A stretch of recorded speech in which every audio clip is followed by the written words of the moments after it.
Exercise 12.5 question number 1 है हमारे पास। Solve the following triangle A B C in which b is equal to 95, c is equal to 34 and alpha is equal to 52 degree. तो हमारे पास जो values given है, हमारे पास बी की वैल्यू गिवन है एंड हमारे पास अल्फा गिवन है एंड हमारे पास सी की वैल्यू गिवन है। इन तीन वैल्यूज़ की मदद से हमने फाइंड करनी है गेमा की वैल्यू, ए की वैल्यू एंड बीटा की वैल्यू। तो फर्स्ट ऑफ ऑल हमारे पास इसमें देखेंगे कौन सा फार्मूला लग सकता है। तो हमारे पास यहाँ पे यूज़ हुआ है जो फार्मूला वो है लॉ ऑफ कोसाइन। तो लॉ ऑफ कोसाइन हमारे पास इक्वल है a square is equal to b square plus c square minus 2bc cos अल्फा। तो b एंड c की वैल्यूज़ हमारे पास हैं 95 एंड 34, उनको सब्स्टिट्यूट कर दिया। अगेन bc की value 95 and 34, cos alpha, alpha की वैल्यू हमारे पास है 52 डिग्री। तो जैसा कि आपको क्वेश्चन में ही पता लग रहा है कि हमारे पास ए साइड गिवन नहीं है, तो इसका मतलब फिर हमारे पास ए स्क्वेयर वाला जो फार्मूला है लॉ ऑफ कोसाइन उसको यूज़ करेंगे। अगर यहाँ पे बी मिसिंग होता तो फिर हम बी स्क्वेयर वाला जो सेकंड फार्मूला था उसको यूज़ करते, और अगर हमारे पास यहाँ पे सी वाली साइड मिसिंग होती क्वेश्चन में तो फिर हम लॉ ऑफ कोसाइन जो तीसरा फार्मूला हमारे पास है c square is equal to a square plus b square, उस फार्मूले का हम इस्तेमाल करते। वैल्यूज़ पुट करने के बाद 95 का स्क्वेयर 9025, 95 को 95 से मल्टीप्लाई किया आपने। इसी तरह से 34 को 34 से मल्टीप्लाई करेंगे तो इसका आंसर आ जाएगा 1156 एंड इन वैल्यूज़ को मल्टीप्लाई करने से आपका आंसर आ गया 6460। cos 52 कैलकुलेटर से सॉल्व किया, इसका आंसर आ गया आपके पास 0.6157। इन दोनों वैल्यूज़ को आपने मल्टीप्लाई करना है एंड फिर आपने सब्ट्रैक्ट कर देना है इन दोनों के सम में से। तो आपके पास जो फाइनल आंसर बनेगा वो बन जाएगा 6203.578। अब क्योंकि ये ए स्क्वेयर के इक्वल है जबकि आपने तो ए फाइंड करना है, तो फिर आप क्या करेंगे, आप दोनों साइडों पे स्क्वायर रूट ले लेंगे। तो स्क्वायर रूट लेने से यहाँ पे तो स्क्वायर रूट से कैंसिल हो जाएगा एंड आपके पास ए बच जाएगा, जबकि राइट साइड पे जब आप स्क्वायर रूट लेंगे तो आपका आंसर आ जाएगा 78.76। तो इस तरह से आपने जो ए वाली साइड है उसको आपने फाइंड कर लिया। अब आपने अगेन फार्मूला चेक करना है। अगेन अब लॉ ऑफ कोसाइन इस्तेमाल करेंगे। तो हमारे पास बीटा की वैल्यू को हम कैलकुलेट करने जा रहे हैं। तो cos beta is equal to C square plus A square minus B square over 2ca। तो हमारे पास बेसिकली ये लॉ ऑफ कोसाइन ही है, हमने इसको थोड़ा सा अरेंज किया है। ठीक है, जैसे आप यहाँ से अगर इस फार्मूले में cos अल्फ़ा कैलकुलेट करना चाहते हैं तो यहाँ पे हमारे पास जो -2bc है ये पूरी रकम आप इस लेफ़्ट साइड पे भेज के यहाँ पे ये प्लस हो जाएगी एंड फिर वहाँ से आप जो ए स्क्वेयर है उसको इस साइड पे भेज दें तो यहाँ पे आके वो माइनस हो जाएगा यहाँ पे, एंड इसी तरह 2bc वहाँ से इधर आएगा तो वो आके डिवाइड हो जाएगा। तो cos बीटा जो cos अल्फ़ा जो है उसकी वैल्यू आप निकाल सकते हैं। तो यहाँ से आपके पास c की वैल्यू आ जाएगी 34 एंड a की वैल्यू आ जाएगी 78.76 जो कि हमने अभी कैलकुलेट की, एंड b की वैल्यू आ गई 95 एंड 2ca। तो यहाँ पे c एंड a की वैल्यू को सब्स्टिट्यूट कर दिया। उसके बाद हमने इन तीनों के स्क्वायर फाइंड किए एंड इन पहली दो रकमों को ऐड अप करके थर्ड वैल्यू को सब्ट्रैक्ट कर दिया और इन दो वैल्यूज़ को हमने फिर डिवाइड किया और हमारे पास जो फाइनल आंसर बना इन्वर्स लेने के बाद, क्योंकि हमने बीटा कैलकुलेट करना है तो cos जो है वो हमारे पास राइट साइड पे जाके cos इन्वर्स हो जाएगा। तो cos इन्वर्स फाइंड करेंगे और हमारे पास बीटा का फाइनल आंसर आ जाएगा 108 डिग्री 7 मिनट एंड 20 सेकेंड्स। तो उसके बाद आपके पास जब आप बीटा कैलकुलेट कर लेंगे आपके पास जैसा कि हम पढ़ चुके हैं किसी भी ट्राइंगल में sum of 3 angles is equal to 180 degree. तो आपने क्या करना है, आपने गेमा कैलकुलेट करना है। तो अल्फ़ा और बीटा आपके पास राइट साइड पे आके सब्ट्रैक्ट हो जाएंगे। अल्फ़ा की वैल्यू 52 एंड बीटा की वैल्यू अभी आपने कैलकुलेट की तो 108 डिग्री 7 मिनट एंड 20 सेकेंड्स। आप इनको जैसे कि ये लिखे हुए हैं इसी तरह से कैलकुलेटर में पुट करेंगे और माइनस करने से आपका फाइनल आंसर आ जाएगा 19 डिग्री 52 मिनट एंड 40 सेकेंड्स। पहले 5 क्वेश्चन आपके जो हैं वो सेम एज इट इज़ हैं, आपने उसमें 2 फार्मूलाज इस्तेमाल करने हैं लॉ ऑफ कोसाइन, और दूसरा आपके पास sum of 3 angles is equal to 180 degree. जबकि क्वेश्चन नंबर 5 से आगे जो क्वेश्चन नंबर 6 है एंड सो ऑन हमारे पास जो क्वेश्चन दिए गए हैं इस एक्सरसाइज में उनके अंदर आपने यहाँ पे आपको कंडीशन दे दी गई है, first of all you have to use law of tangents and then law of sines. तो आपने क्वेश्चन नंबर 6 से आगे जो क्वेश्चन है इनमें सबसे पहले लॉ ऑफ टेंजेंट को इस्तेमाल करना है और फिर लॉ ऑफ साइन को। तो कैसे सॉल्व करेंगे, ये क्वेश्चन नंबर 10 हमारे पास है, बी की वैल्यू 61 गिवन है एंड सी की वैल्यू 32 और अल्फ़ा हमारे पास है 59 डिग्री एंड 30 मिनट। तो हमने सबसे पहले क्या करना है, हमने सबसे पहले alpha plus beta plus gamma is equal to 180 degree इस फार्मूले को लिखना है। उसके बाद जिसकी वैल्यू हमारे पास गिवन है जैसा कि अल्फ़ा है तो अल्फ़ा को राइट साइड पे भेजेंगे तो वो यहाँ पे आके माइनस हो जाएगा, और अल्फ़ा की वैल्यू को सब्स्टिट्यूट करेंगे, उसे माइनस करेंगे, और हमारे पास यहाँ पे एक इक्वेशन बन जाएगी, beta plus gamma is equal to 120 degree and 30 minute. अब आपने लॉ ऑफ टेंजेंट, जैसा कि क्वेश्चन में कंडीशन रखी गई है कि पहले आपने इसको इस्तेमाल करना है, तो आप देख सकते हैं यहाँ पे हमारे पास बी एंड सी वाली साइड गिवन है, तो आपने जो सेकंड लॉ ऑफ टेंजेंट है उसको यूज़ करना है, b minus c divided by b plus c. तो यहाँ पे अगर बी सी है तो यहाँ पे एंगल आ जाएगा बीटा एंड गेमा, तो यहाँ पे हो जाएगा tan beta minus tan gamma divided by 2 whole divided by tan beta plus gamma divided by 2।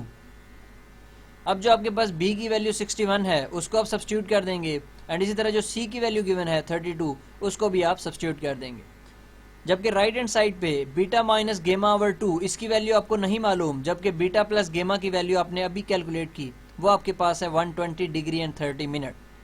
आप इसको 2 से डिवाइड करेंगे, कटिंग करने के बाद आपके पास ये वैल्यू जो है ये चेंज हो जाएगी, और 120 जो है ये 60 पे आ जाएगा, एंड 30 जो है ये 15 पे। तो आपके पास फाइनल आंसर बनेगा 60 डिग्री एंड 15 मिनट। और यहाँ पे लेफ्ट हैंड साइड पे 61 माइनस 32 ये 29 हो जाएगा, जबकि 61 प्लस 32 ये 93 हो जाएगा। इसको डिवाइड करेंगे तो आपका आंसर 0.3118 आ जाएगा, एंड जब इस एंगल का आप tan मालूम करेंगे तो ये आपके पास हो जाएगा 1.7496। ये वैल्यू लेफ्ट साइड पे आके मल्टीप्लाई हो जाएगी क्योंकि यहाँ पे डिवाइड हो रही है, एंड इसी तरह से फिर आपके पास जो tan है वो राइट साइड पे आके tan इनवर्स हो जाएगा। इस वैल्यू का आप tan इनवर्स फाइंड करेंगे। tan इनवर्स फाइंड करने के बाद ये जो 2 यहाँ पे डिवाइड हो रहा है लेफ्ट साइड पे वो 2 आके मल्टीप्लाई हो जाएगा, और ये 28 डिग्री एंड 37 मिनट तब्दील हो जाएगा 57 डिग्री एंड 14 मिनट। और यहाँ पे आपके पास एक सेकंड इक्वेशन बन जाएगी, beta minus gamma is equal to 57 degree and 14 minutes. आपके पास ये जो इक्वेशन 2 बनी और इसी तरह से जो आपने पहले इक्वेशन 1 बनाई, इन दोनों इक्वेशंस को आप फिर सॉल्व करेंगे। तो जैसा कि आप यहाँ पे देख सकते हैं हमारे पास इक्वेशन 2 और इक्वेशन 1 जो है इन दोनों को ऐड किया गया, और ऐडिंग करने के बाद गेमा जो है वो गेमा से कैंसिल हो गया, and beta plus beta 2 beta हो गया। एंड इसी तरह से यहाँ पे हमारे पास 30 मिनट एंड 14 मिनट प्लस होके 44 मिनट हो गए, एंड 120 डिग्री एंड 57 डिग्री ये प्लस होके हमारे पास 177 डिग्री आ गया। एंड यहाँ से 2 जब राइट साइड पे गया वहाँ पे जाके वो डिवाइड हो गया, एंड फाइनल आंसर हमारे पास बीटा जो है वो आ गया 88 डिग्री एंड 52 मिनट। अब क्योंकि हमारे पास बीटा की वैल्यू आ चुकी है तो इसको हम इक्वेशन 1 में पुट करते हैं, और सॉल्व करके हम वहाँ से गेमा की वैल्यू को कैलकुलेट कर लेंगे। अब हमारे पास बीटा भी आ गया, गेमा भी आ गया, और अल्फा क्वेश्चन में गिवन था। तो यहाँ पे हम इस्तेमाल करने जा रहे हैं हमारा लॉ ऑफ साइन को। लॉ ऑफ साइन हमारे पास है C over sine gamma is equal to A over sine alpha. C की वैल्यू हमारे पास है 32, जबकि गेमा की वैल्यू है 31 डिग्री एंड 38 मिनट। अल्फा की वैल्यू है 59 डिग्री एंड 30 मिनट। अब हम क्या करेंगे, तो चूंकि हमने A को कैलकुलेट करना है तो ये वाली वैल्यू हमारे पास लेफ्ट साइड पे आके मल्टीप्लाई हो जाएगी। यहाँ पे प्रिंटिंग मिस्टेक है, यहाँ पे A आएगा। हम A को कैलकुलेट कर रहे हैं, C जो है वो तो क्वेश्चन में गिवन है। तो साइन 59 डिग्री एंड 30 मिनट को सॉल्व करेंगे कैलकुलेटर से, एंड इसी तरह से साइन 31 डिग्री एंड 38 मिनट को भी कैलकुलेटर से सॉल्व करेंगे। यहाँ पे फिर इनको मल्टीप्लाई करेंगे और हमारे पास फाइनल A का आंसर आ जाएगा 52.57।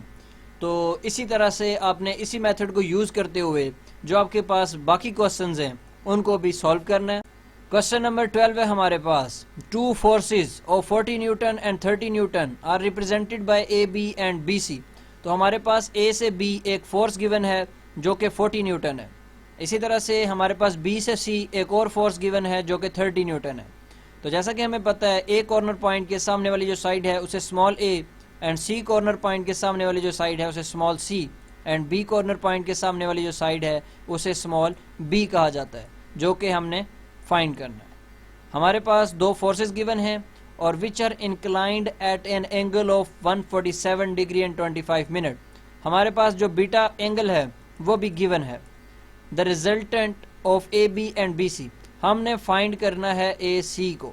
ये हमारे पास रिजल्टेंट वेक्टर है A B and B C का। तो सबसे पहले A B is equal to C and which is equal to 40 newton. तो हमने कहा हमारे पास ए से बी जो वेक्टर गिवन है वो इक्वल है सी के, और सी की वैल्यू जो है वो 40 है। एंड इसी तरह से हमने बी एंड सी, तो बी से सी जो वेक्टर गिवन है उसको हमने ए कह दिया और उसकी वैल्यू है 30 newton. Measurement of angle B is equal to beta, और बी जो एंगल हमारे पास जो बीटा है वो हमारे पास है 147 डिग्री एंड 25 मिनट्स। ए से सी जो वेक्टर है उसको हमने बी का नाम दे दिया एंड उसको हमने फाइंड करना। तो ऐसा कौन सा फार्मूला है जिसको हम यूज़ करें और बी जो साइड है इसको कैलकुलेट कर लें? तो जैसा कि आप सब जानते हैं law of cosine, law of cosine हमारे पास है B square is equal to C square plus A square minus 2ca cos beta. तो सी की वैल्यू 40 आ जाएगी, ए की value 30 and again 40 30 and beta की वैल्यू 147 डिग्री एंड 25 मिनट्स। 40 का स्क्वेयर 1600 एंड 30 का स्क्वेयर 900। इन सब वैल्यूज़ का प्रोडक्ट हमारे पास 2400 and cos 147 degree and 25 minute, इसका आंसर आ जाएगा -0.8426। अब हम इन दोनों वैल्यूज़ को मल्टीप्लाई करेंगे और जो फाइनल आंसर आएगा इन सब को हम ऐड अप कर देंगे। और फिर हमने क्योंकि बी स्क्वेयर है फार्मूले में, हमने तो बी फाइंड करना है, तो फिर हम स्क्वेयर रूट ले लेंगे बोथ साइड पे। तो लेफ्ट हैंड साइड पे हमारे पास बी आ जाएगा, जबकि राइट हैंड साइड पे हमारे पास 67.248 आ जाएगा। ये हमारे पास एसी वेक्टर है जिसका आंसर है 67.248 न्यूटन। यहाँ पे आपकी एक्सरसाइज एंड हो जाती है। शुक्रिया।